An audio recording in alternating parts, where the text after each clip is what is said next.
So we're going to go ahead and get started. Welcome, everyone. Thank you for taking time out of your evenings today to learn more about our Global Conflict and Human Security Master of Science program. Um, I just want to let folks know that we are recording this session, but please rest assured that, um, you know, none of your personal information is being shared out at all. We are recording so that we can follow up with you so that you have this information, but also to share this with folks who were unable to join us this evening. Um, this is our agenda for tonight's session. So we are going to introduce who we have today. We are going to be sharing out program information. We're going to talk a little bit more about potential careers with this program. We also have a fabulous guest speaker that we have the honor of hearing their experience and what they're currently doing out there in the world. I'm going to be touching upon UNH as a whole, why we could be a really great fit for you.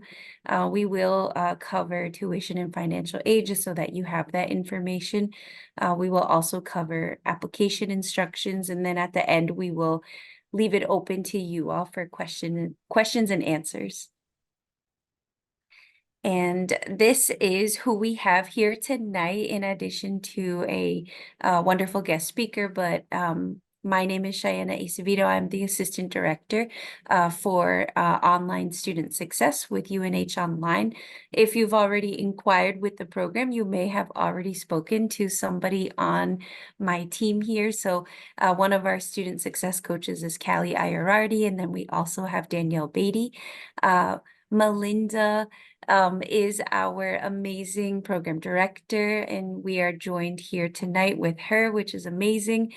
So please be thinking about those questions that you've been burning to ask. And then we also have Robin here. She is an amazing liaison for the Carsey School. So she is always so fabulous at answering our questions on the student success side of the house, and then also helping you all as future learners in this program to learn more about the Carsey School. All right, and I will pass it off to you, Melinda. Great, thank you so much. Hi, everyone. Thank you for being here this evening.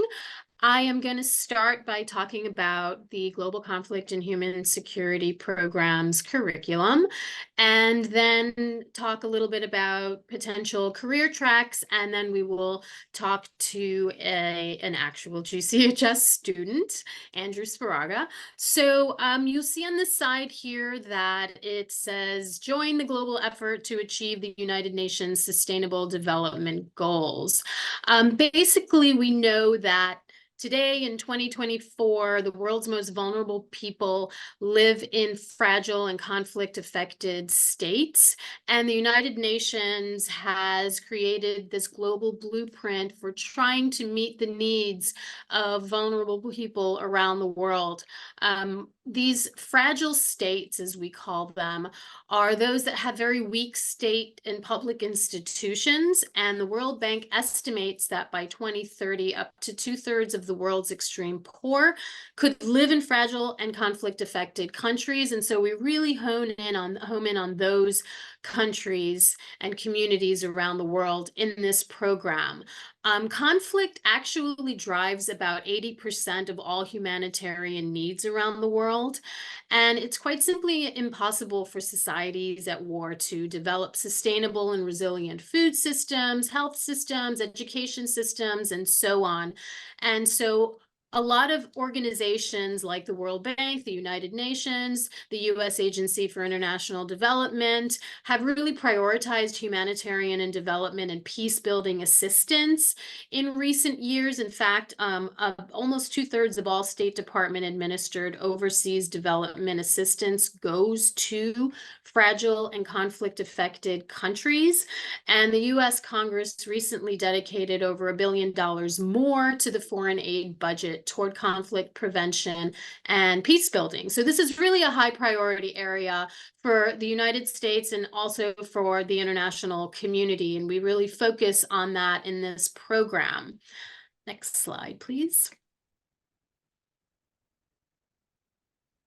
So you see here the United Nations Sustainable Development Goals blueprint, and it has 17 very broad overarching goals for planet Earth. Everything from no poverty, zero hunger, to number 16, peace, justice, and strong institutions. And in the Global Conflict and Human Security Program, we really provide opportunities for students to focus on any of those areas that they really have an interest in. And so students are required to do a capstone in all UNH master's programs that are non-thesis.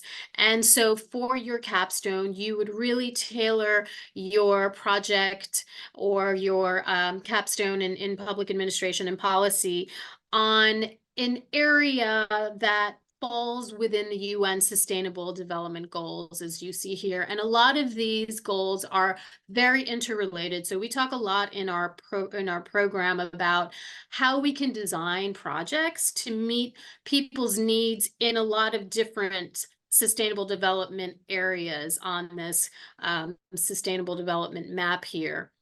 Next slide, please.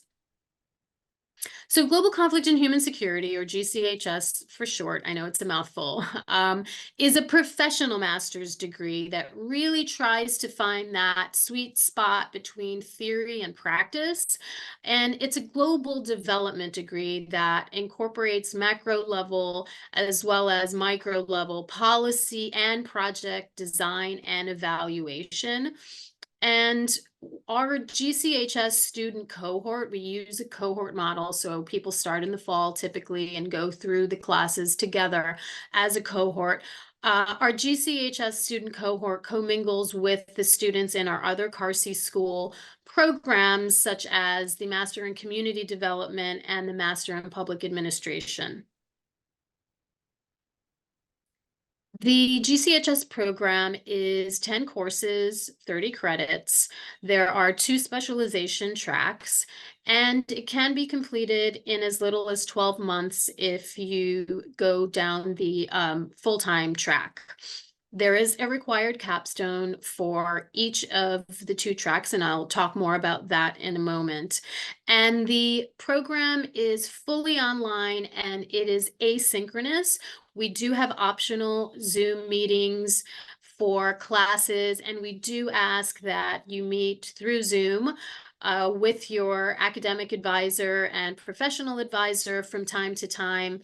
And we try as best we can to really create a sense of community in the asynchronous environment and encourage students to reach out to faculty regularly for Zoom sessions and the like. I'm having an optional Zoom session in my global governance course in 2 weeks, and we're going to discuss the humanitarian crisis in Gaza. And so we really do try to provide as many opportunities for some of that interaction through Zoom, but all of the courses are totally asynchronous.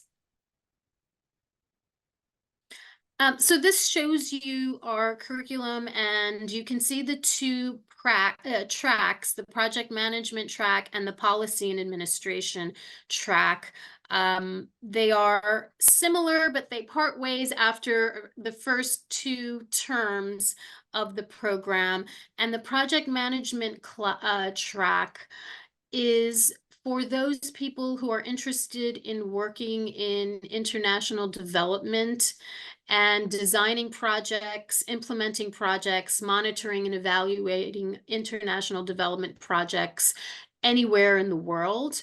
And so that first term, you will take your Introduction to Community Development Projects course, and you'll think about, sorry, can you go back? And you'll think about what country and what community and what challenge you would like to focus on for your project management capstone.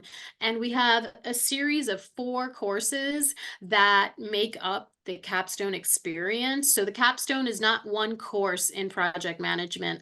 It is 4 courses, and you take them one after the other, and you are designing your own project to meet some human security need in some country around the world, and we teach you how to actually design a development project, monitor it, implement it, and then evaluate whether or not your project is able to accomplish what you set out to accomplish. And then we have the policy and administration track, which is for those who are more interested in a policy career. And that also follows the introduction to community development projects to familiarize students with the project life cycle and what projects are, because a lot of international development work is organized around these short to medium term projects. And so for the policy and administration track, you will take some courses with our MPA students that really look at policy issues and policy evaluation. And then you will take a capstone course that has you do a problem response scenario. So we'll take a community somewhere in the world. For this semester, I'm running this course, and it happens to be a problem response scenario that revolves around urban development projects in Turkey. And you will work on trying to resolve that challenge in that community in that capstone course for public administration. And so we've got these two different tracks that you can choose from. And then each of those tracks enables students to take an elective, perhaps more, and you have all of the CARSey courses that are available online or in person if you're in the New Hampshire area, available to you to take as electives. Potential careers. So this is just a list of things that some of our students and graduates have gone on to do. You can be a foreign aid specialist, a monitoring and evaluation specialist, and we'll talk a little bit more about that because we have a student with us today who is a monitoring and evaluation specialist, a program manager for international development projects or humanitarian assistance, relief projects, a foreign service officer, humanitarian aid worker, an international consultant, an international development specialist, policy analyst, and if we have any active duty service men and women, this is especially good for civil affairs officers. The Carsey School of Public Policy offers students a Washington, D.C. colloquium every January, and GCHS students may participate in that. We are, of course, a fully asynchronous program, but we do provide an opportunity for GCHS students to participate in a 1-week face-to-face Washington, D.C. program where the Carsey School chaperones, faculty, and staff will take students around various Washington, D.C.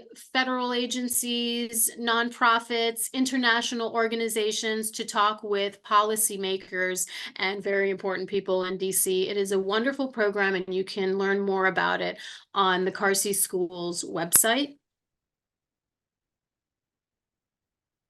And it is my great pleasure to introduce one of our GCHS students, Andrew Szparaga, who works for the US government as a monitoring and evaluation specialist. So, Andrew, take it away. Oh boy.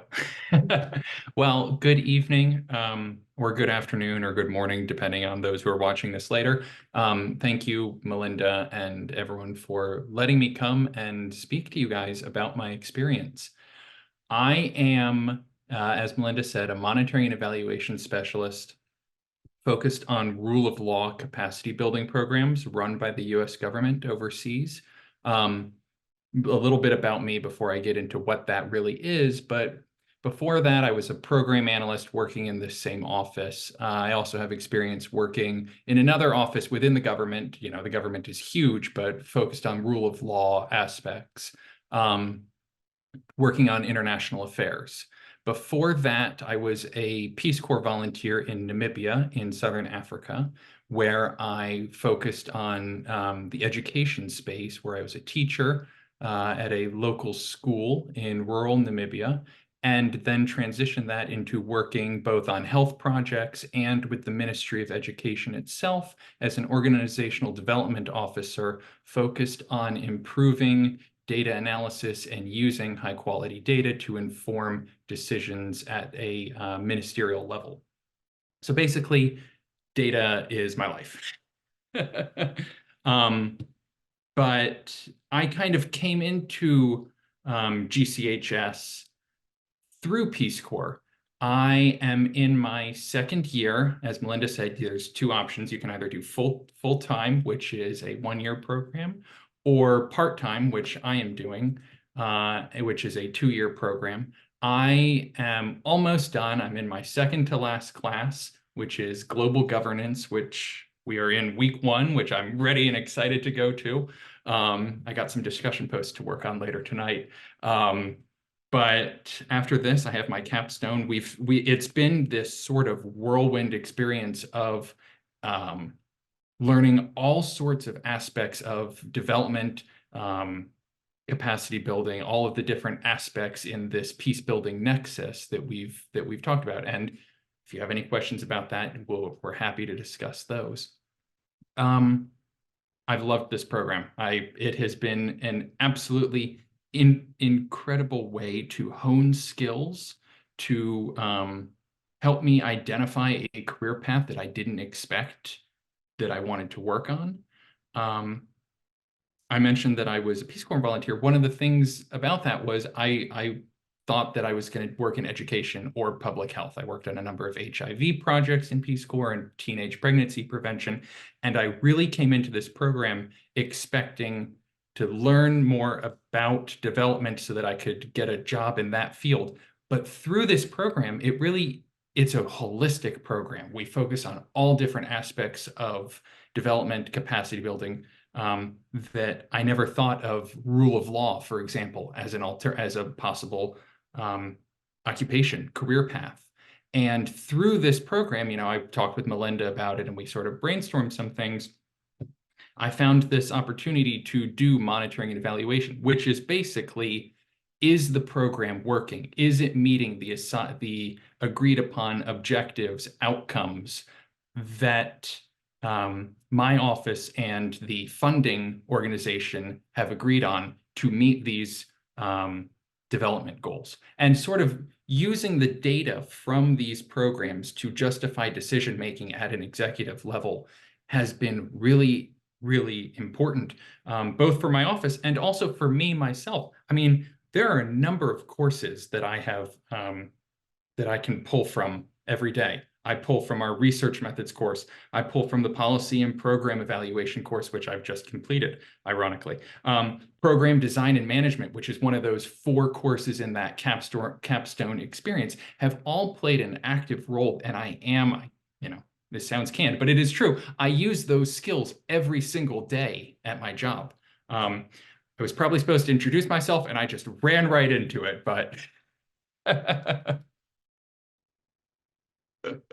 That's great. Thank you, Andrew. So in terms of monitoring and evaluation, maybe you can explain to people a little bit more what that means on a day-to-day basis, because of course you're in it with the data and you're looking at whether or not programs are actually meeting expectations. But maybe you can give a little bit more detail about what that looks like on a day-to-day basis. Yeah, absolutely.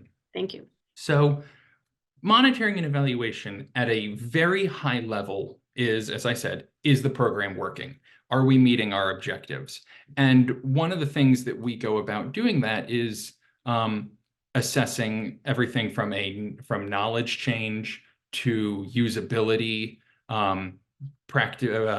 productivity. Is the intervention that we are engaging in, is it having a difference? It can be a positive difference, such as increased number of children who are able to identify risky behaviors. It can be a negative indicator. For example, a decreased number of children who drop out of school at an early age. It can be both. It can be a decreased and an increase. So it's sort of thinking creatively to identify what's working, what's not. And we do this through a number of ways. Surveys, and these are all sort of skills that I've developed through this program. Surveys, pre-post tests, key informant interviews is a hugely important one that I never thought of using to identify whether or not something is working. But I was just on a program the other week where I incorporated key informant interviews into the evaluation report and spoke with the participants on whether or not this multi-phase program had in fact had an outcome. And if so, what was that outcome? Has there been increased cooperation in a certain field? Have they found that cases are moving at a faster rate in this, because I'm in the rule of law space. And so we've been able to track these sorts of things and are going to continue to through these key informant interviews, or focus group discussions is another one that we're using now that I didn't put any stock into until I had been through this program. So, you know, I am monitoring and evaluation. I'm taking the skills that I've learned, I'm demonstrating an increased knowledge change, and I'm putting it into practice into my day job. And it involves everything from the data analytics side of the statistics of the Excel formulas to the marketing side, convincing our funders, our program officers in another office, is this working? What is the best use of their money? Are we getting the biggest bang for our buck? So it's a mix of nerd behind the Excel to writing the fancy report with the bright colors and the good photos that we can convince our sister office to give us more money for. That's great. I love it. Yes, funding is very important for development initiatives. Yeah. And you have to prove that you've used the money well and that you should obtain more. Okay, great. Anything else that you'd like to add before we give it to Cheyenne? I just want to highlight the Peace Corps tie-in. We sort of I stumbled into this through Peace Corps. I found this program through the Coverdell program page. I'm sure we're going to talk about that at a later point. I wouldn't have known about it if I hadn't done Peace Corps. And that has been such an experience that I've been able to tie back to and look back on my Peace Corps experience, either as a, oh yeah, what I did can connect to this program in this way, or, oh, I really wish I had done that better when I was in Peace Corps. I highly recommend this program. Here's a ringing endorsement. Thank you. Great. Thanks so much. Awesome. Thank you so much, Andrew, for sharing your experience. So of course, that's like one of so many amazing stories about not just current students' experience, but those of our alum as well from the program. And just, you know, all of our learners from the UNH community.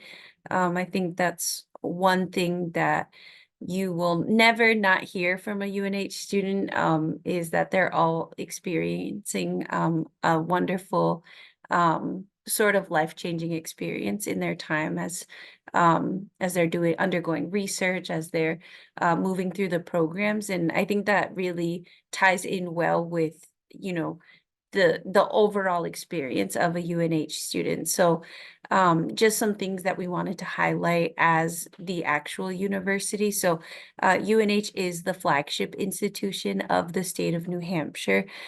So we are serving the people of New Hampshire, but then also broader communities, and then also internationally as well. So what that means is it brings amazing experiences for students to get involved in research. So we are an R1 research institution, so our students are conducting research at the highest level. Another thing that we like to highlight is the small, intimate class sizes that you will experience in your time in the program. So you're not going to be joining Zoom sessions with hundreds of people and not seeing faces to those voices, you are going to have what feels like a really intimate classroom setting. And you are going to be taught by faculty and scholars and practitioners that are out there in the field conducting that research as well.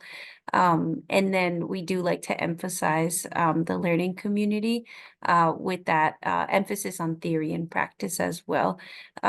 So, you know, whether you completed a program, if you're coming from a bachelor's degree program, maybe a different certificate or master's degree that was in person.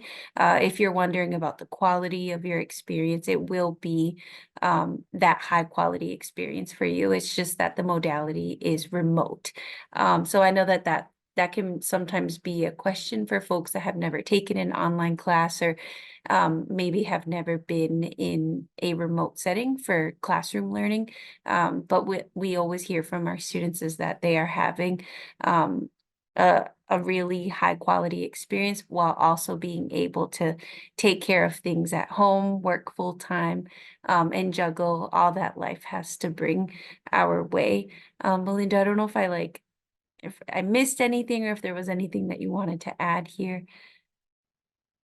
I would simply add that in terms of being an online program, one of the wonderful things that we're able to do is have faculty and students near and far, which really enriches the learning experience so much because we are able to have adjunct faculty who are development practitioners teach their courses from the field, from their home country, from the country in which they work. So we have an adjunct faculty member who teaches her course from Mozambique, where she runs a development consulting firm.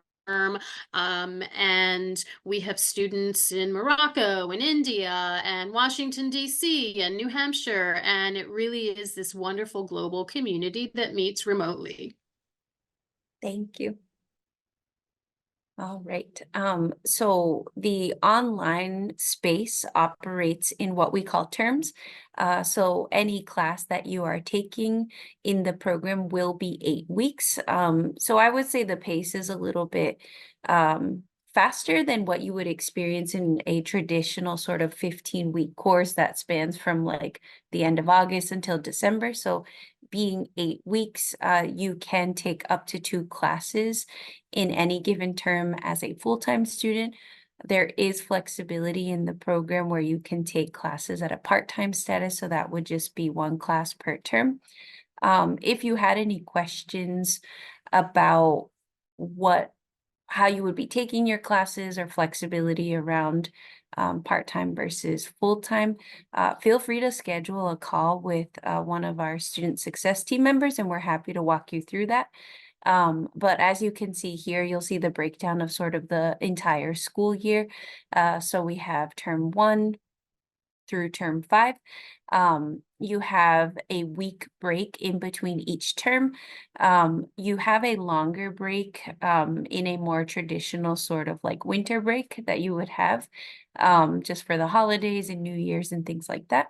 And then there is another month-long break you'll see after term 5. So if you did choose to take a summer class, you would have from July until right at the end of August of a break. Some folks, depending on, you know, what their life circumstances are, they go through the program 2 classes at a time. Other folks need to take it in smaller doses, which is, you know, fine. It's whatever really works for you. And of course, you know, communicating that with your advisor and Melinda and all the wonderful folks over in Carsey is key as you move through your time in the program. And then as an online student, in terms of support, you are not getting any less service in terms of like all the areas that you see right here. So once you are in the program, you will get assigned an academic advisor. So that would be the person that would talk about course sequencing. That would be the person that you can lean on to talk about what classes make the most sense, in what order you'll take those classes, and then also how to ultimately get registered for them.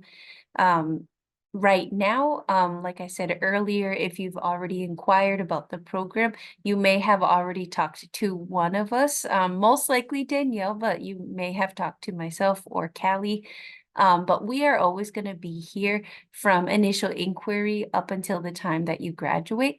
I think a lot of folks tend to lean on their advisors and folks in the program once they are in the program, but just know that we're always here to help support you throughout your process and time in the program. You will have IT services as a student, even for what feels like the silliest things, like getting your Canvas up and running, or, maybe you don't remember your password, or maybe you've been locked out of a certain account. They are a 24/7 support system. So you can talk to them via chat, you can give them a call. They can do that really cool, but yet sort of scary thing where they take over your laptop and help you out. But they're fabulous. They are very patient as well. In my experience, I've never reached out to IT services and not gotten my issue resolved. They always have the magic touch to get you up and running the way you need to and be successful in your program. We do have library services as well, where you can take advantage of their services even remotely. So they do have writing services, they have resources online. And again, if you have any questions about how to access those, a student success coach is happy to walk you through where you can find that information. And then your advisor should be equipped with how to access those resources, as well as your faculty teaching your courses. We do have the Center of Academic Enrichment. And then last but certainly not least, we do have career and professional success. So those are folks that, I think traditionally people tend to get connected with career and professional success towards the end of their time in the program, but just know that they are there even from the beginning of your time. So even thinking about, brushing up your resume, getting your LinkedIn set up, even just talking about internship experiences, all that good stuff. They're a really great resource for students, and they can be accessible in a remote space as well. This is just information on tuition and fees. You'll see outlined the in-state cost and then the out-of-state cost. Please know that those costs are per credit. Usually the classes that you'll be taking will be 3 credits. So you can sort of get like a rough estimate on how much you would be paying. We always do encourage folks to reach out to what we call student accounts. So those are the folks that would really be able to give you more detailed information about what you would be paying based on, whether you're in state or out of state, depending on how many classes you take per semester. There will also be a technology fee, and you'll see all of that information outlined here on this page. No need to scramble and, write this information down, but, everyone's different. If you'd like to take a picture of this page, please feel free to do so.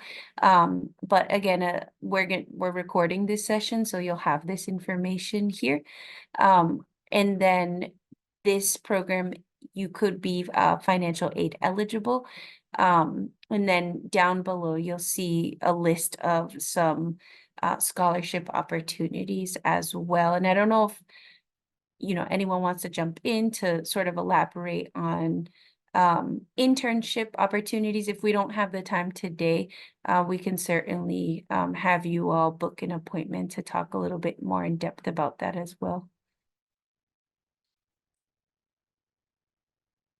All right, and we are accepting applications for the fall 2024 semester.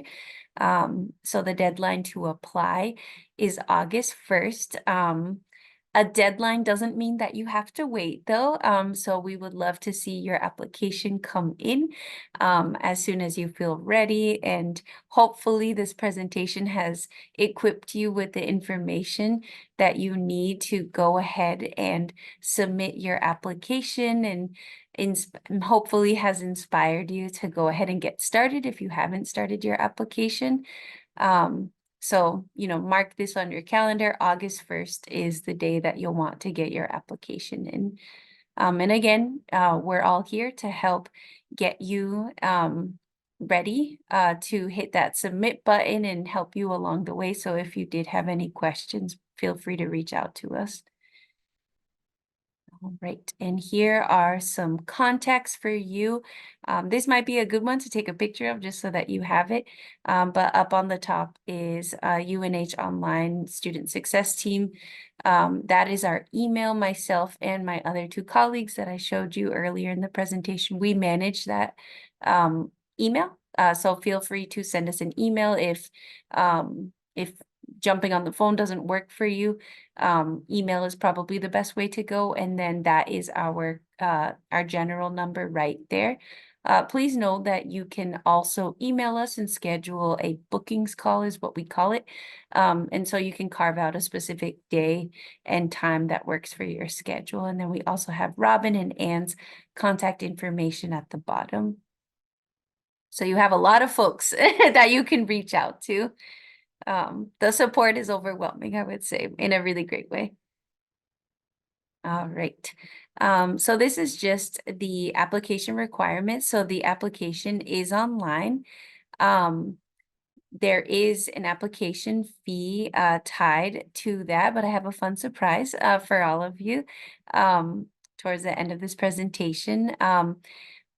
The program does require 2 letters of recommendation. We ask that those be recommendations, professional recommendations of folks that you may have worked with professionally. If you have folks that you've worked with, maybe other faculty staff that can speak on your academics more.